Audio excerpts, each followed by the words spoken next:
Good morning, students. Today I am going to start a new lesson from your book Beehive, chapter number 7, and the name of the chapter is Piking. Students, this extract that is given in your book, it has been taken from a novel, Three Men in a Boat, written by Jerome K. Jerome. Jerome K. Jerome has written a novel. The name of that novel is Three Men in a Boat, and the extract that is given in your book, the chapter that is given in your book, has been taken from that novel. Students, in this novel, three persons are there. Here written three men in a boat.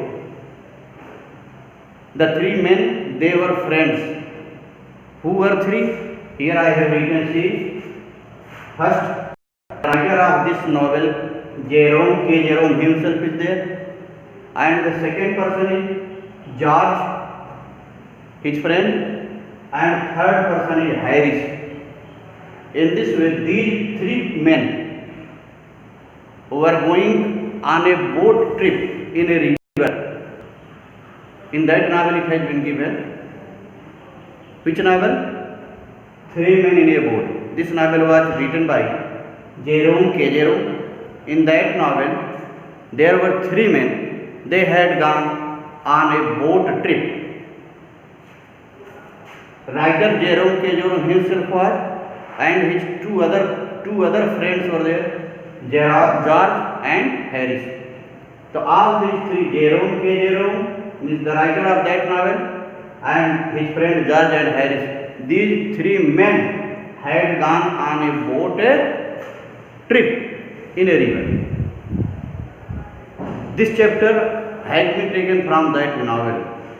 Only a part has been given here, and name has been given of this chapter, Piking.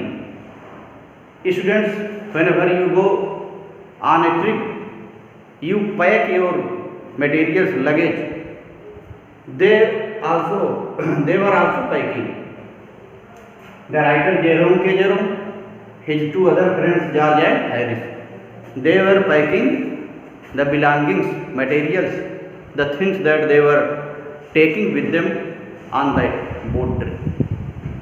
In this chapter, students will study how they had packed the belongings and what mistakes they had done.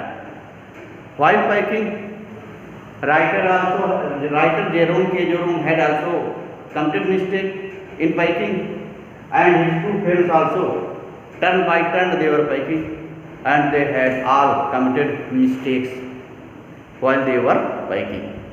Now students, what mistakes they had done, what things they had packed, how they had gone, let's see in your book. Students, open your book, all of you, chapter number 7, Beehive, Piking chapter, and let's see the first paragraph.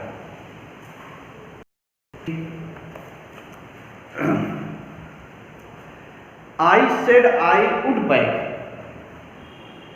I rather pride myself on my piking. Students, in this chapter, wherever I word has come, it refers to the writer Jerome K. Jerome, the writer of this lesson, the writer of that novel, Three Men in a Boat.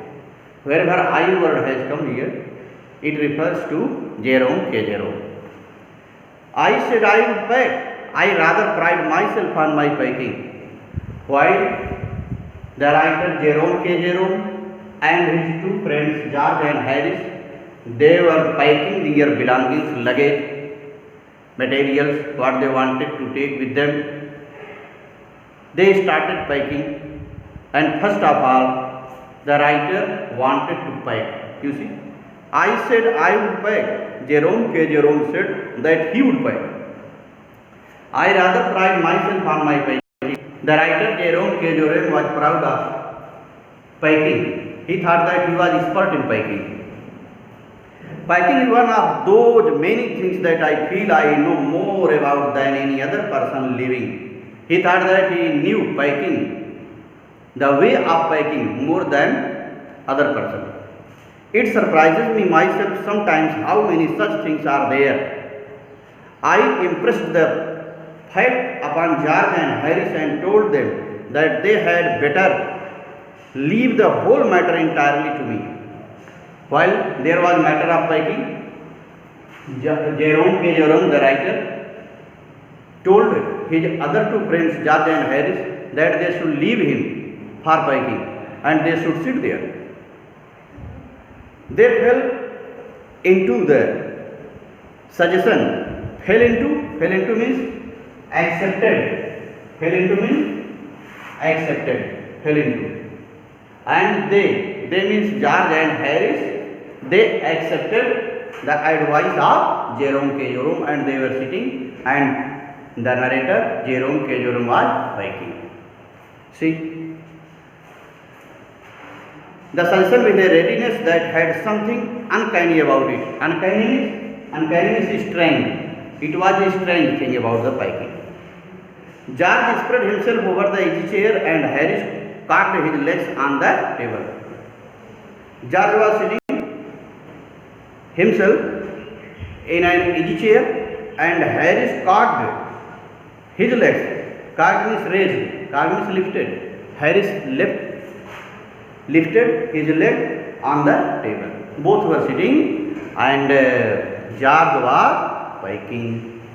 This was hardly what I intended. What I had meant, of course, was that I should boss the job and that Harris and George should potter about to do an important thing. He thought that he was doing an important thing as he was packing. And he wanted to tell George and Harris that it was an important thing. I should boss the job and that Harris and George should potter about under my direction. I am pushing them aside every now and then with, oh, you here, let me do it. There you are simple enough. Really teaching them, as you might say, dear. Taking it in the way they did irritated me, and wherever this chance came about packing or doing other work, Jerome K. Jerome initiated himself and he thought that it was an important work and he hardly was giving chance to others, showing that it was important thing. There is nothing that irritates me more than seeing other people sitting about doing nothing when I am working. On one side he said to them that they should leave the act of packing on him. On other side he was feeling that if other people were sitting and he was doing work, he felt irritation. I lived with a man once who used to make me mad that way. He would loll on the sofa. Loll means sit.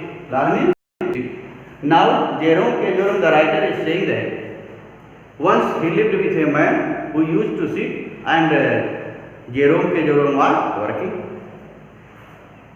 I lived with a man once who used to make me mad and that way he would loll on the sofa and watch me doing things by the hour together. He said it did him real good to look on at me, messing about means to do odd job. He said it did him real good to look on at me messing about. Now I am not like that. I cannot sit still and see another man slaving and working. He did not want that the other man would be working hard and he would look at them by sitting somewhere. Slaving means to work very hard. Now Jerome K. Jerome is saying that he did not want that the other persons should do work and he should sit. I am not like that. I cannot sit still and see another man slaving and working. I want to get up and superintend is manage. And walk around with my hands in my pockets and tell him what to do. It is my energetic nature. I cannot help it. However, I did not say anything but started the packing while the materials were kept on one place, were kept at one place, and it was a matter of packing. First of all, narrator Jerome K. Jerome advised George and Harris, two friends, to sit and leave all the act of packing on the writer, and he was now going to pack. However, I did not say anything but started the packing, and first of all Jerome K. Jerome started packing. Then what happened, let's see. It seemed a longer job than I had thought it was going to be. He thought that it was a longer job. A lot of materials were kept there, and all those materials were to be packed, and he thought that it was a long job. It seemed a longer job than I thought it was going to be. But I got the bag finished at last. But anyhow, he had packed one bag, and I sat on it. After packing, he sat on the bag and strapped it. Strap means to bind with strap, and